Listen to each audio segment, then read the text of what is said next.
kalian hari ini. Semoga anak-anakku di rumah tetap sehat dan semangat.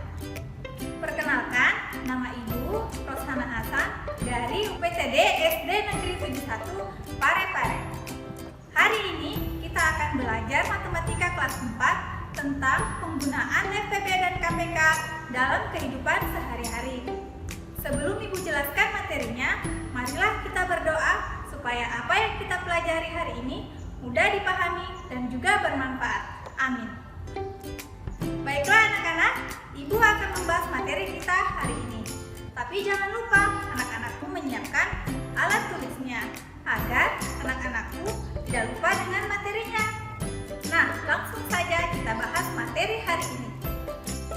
Materi kita hari ini yaitu menggunakan FPB dan KPK dalam menyelesaikan suatu masalah nyata. Adapun tujuan pembelajaran kita hari ini adalah yang pertama, siswa dapat menentukan penyelesaian masalah yang berkaitan dengan FPB dan KPK. Kedua, siswa dapat menggunakan FPB dan KPK dalam menyelesaikan suatu masalah nyata. Yang pertama terlebih dahulu kita harus pahami yaitu pengertian FPB dan KPK.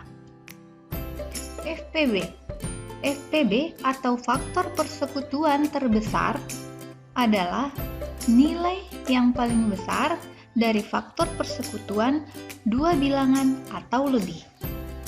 Sedangkan KPK atau kelipatan persekutuan terkecil adalah nilai terkecil dari kelipatan persekutuan 2 atau 3 bilangan. Nah, jadi apabila kita ingin menyelesaikan suatu masalah yang nyata, kita harus mengetahui perbedaannya dari FPB dan KPK terlebih dahulu. Nah, misalkan dalam soal cerita. Untuk FPB, biasanya untuk soal FPB yang ditanyakan adalah jumlahnya. Ingat, jumlah ya. Nah, kata kuncinya biasanya di dalam soal FPB itu ada beberapa kata yang menunjukkan jumlah, seperti sebanyak-banyaknya, paling banyak, jumlah yang sama, jenis yang sama, dan sama rata. Jadi ingat, jika anak-anakku menemukan soal cerita dan pada soal tersebut ditanyakan ada berapa banyak, berarti itu menandakan jumlah. Sedangkan KPK, biasanya untuk KPK di sini pada soal cerita yang ditanyakan itu adalah waktu. Ingat ya, yang ditanyakan pada soal KPK itu adalah berhubungan dengan waktu. Biasanya kata kunci yang terdapat pada soal untuk KPK ada setiap atau sekali, bersamaan, bersama lagi, bersama-sama. Jadi ingat anak-anak, perbedaan dari FPB yang ditanyakan biasanya jumlah, sedangkan KPK biasanya yang ditanyakan adalah waktu. Ya. Nah, untuk lebih jelasnya, sekarang kita masuk ke contoh soal.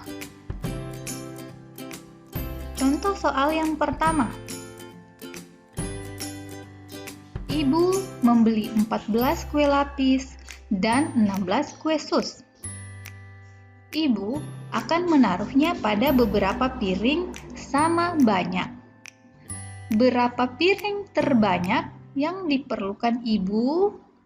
Nah, sebelum kita menjawab soal ini, kita harus perhatikan terlebih dahulu kata tanya yang ada pada soal.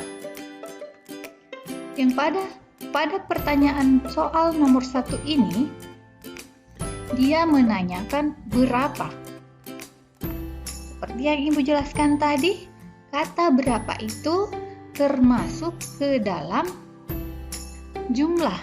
Ingat, tadi untuk kata jumlah terdapat pada FPB, ya. Ingat tadi kata kuncinya, terbanyak, berapa banyak, ya. Jadi, untuk soal nomor 1 ini, kita menjawab menggunakan FPB. Nah, sekarang, pertama terlebih dahulu kita mencari faktor bilangan dari 14 dan 16.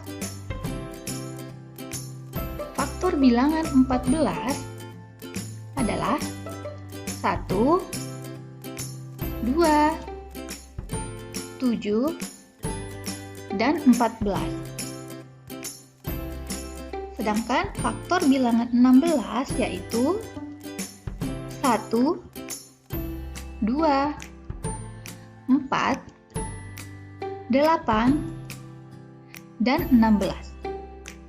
Nah, perhatikan FPB. Ingat, FPB itu faktor persekutuan terbesar. Nah, pada faktor bilangan 14 dan 16 ini terdapat dua angka yang sama, yaitu 1 dan 2. Nah, pertanyaannya, manakah angka yang lebih besar? Angka yang terbesar dari faktor bilangan antara 14 dan 16, yaitu 2. Jadi, faktor bilangan dari bilangan 14 dan 16 adalah 2. Nah, jika muncul pertanyaan tambahan, biasanya di bukunya itu ada muncul pertanyaan tambahan. Berapa banyak kue pada tiap piringnya? Nah, untuk memperoleh hasilnya adalah dengan membagi jumlah kue dengan hasil FPB dari kedua bilangan tersebut. Seperti kue pertama, 14 dibagi dengan 2. Hasil FPB dari 14 dan 16. 14 dibagi 2 sama dengan 7. Dan 16 dibagi 2 sama dengan 8. Jadi, 7 ditambah 8 sama dengan 15. Jadi, jumlah kue dalam tiap piring adalah 15. Ya. Nah, untuk soal ini Ibu menggunakan faktor bilangan. Tapi bisa juga seumpama misalkan anak-anakku ingin mengerjakan dengan menggunakan faktorisasi prima. Tapi menurut Ibu, faktor bilangan ini lebih mudah untuk kalian pahami. Nah, sampai di sini anak-anakku sudah paham? Kalau begitu, kita lanjut ke contoh soal kedua. Clara pergi untuk les menari setiap 4 hari sekali. Dan Salsa les menari setiap 6 hari sekali. Jika mereka pertama kali bertemu untuk menari bersama pada tanggal 2 November 2020, kapan mereka akan bertemu kembali untuk les menari bersama? Nah, perhatikan kata tanya pada soalnya. Kapan? Kapan di sini kira-kira menunjukkan apa? Kapan menunjukkan waktu. Nah, di sini juga sudah ada kata kunci. Ada setiap atau sekali. Kira-kira soal ini kita jawab dengan menggunakan apa? Ada yang bisa menebak? Nah, soal ini kita jawab dengan menggunakan KPK. Nah, yang pertama, kita harus menentukan kelipatan persekutuan dari 4 dan 6 terlebih dahulu. 4. Kelipatan dari 4, ya. kelipatan 4, yaitu berarti 4 ditambah 4 ditambah 4 ditambah 4 dan seterusnya. 4 ditambah 4 8. 8 ditambah 4 12. 12 ditambah 4 16. 16 ditambah 4 20. Tambah 4 lagi 24 dan seterusnya. Lanjut, kita cari kelipatan dari 6. 6 tambah 6 12. Tambah 6 18. Lanjut 24 dan seterusnya. Nah, sekarang anak-anakku perhatikan. Ada berapa angka yang sama dari kelipatan 4 dan 6? Ya, ada 2 angka yang sama, yaitu angka 12 dan 24. Jadi ada 2 kelipatan yang sama. Tapi kita kembali ke KPK. KPK itu kelipatan persekutuan terkecil. Jadi nilai yang kita ambil adalah nilai yang paling kecil di antara kedua angka yang sama itu. Nah, angka yang terkecil antara 12 dan 24 adalah 12. Jadi, KPK dari bilangan 4 dan 6 adalah 12. Apakah sudah sampai di situ? Belum. Sekarang kita harus mencari tahu kapan Rara dan Salsa les menari bersama lagi. Caranya, jika Rara dan Salsa mulai latihan menari bersama pada tanggal 2 November, maka tanggal 2 tadi ditambah dengan hasil KPK dari 4 dan 6. Jadi 2 ditambah 12 sama dengan 14. Jadi mereka bertemu kembali untuk latihan menari bersama pada tanggal 14 November 2020. Nah, kira-kira sampai di sini anak-anak sudah paham? Mudah bukan? Ya, kalau misalkan anak-anak sudah paham, sekarang ibu akan memberikan tugas.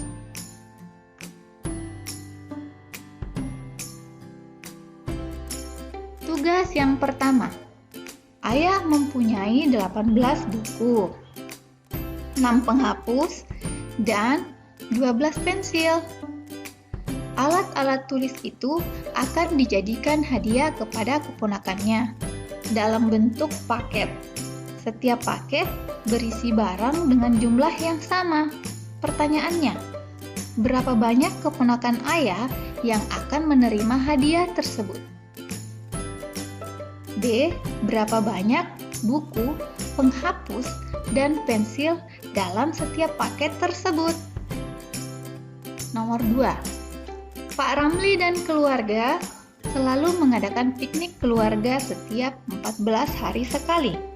Dan Pak Mamat mengadakan piknik keluarga setiap 7 hari sekali.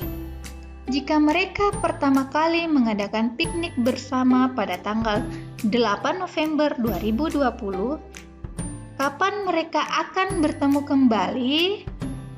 Nah, tugas ini ibu harap kalian kerjakan di rumah.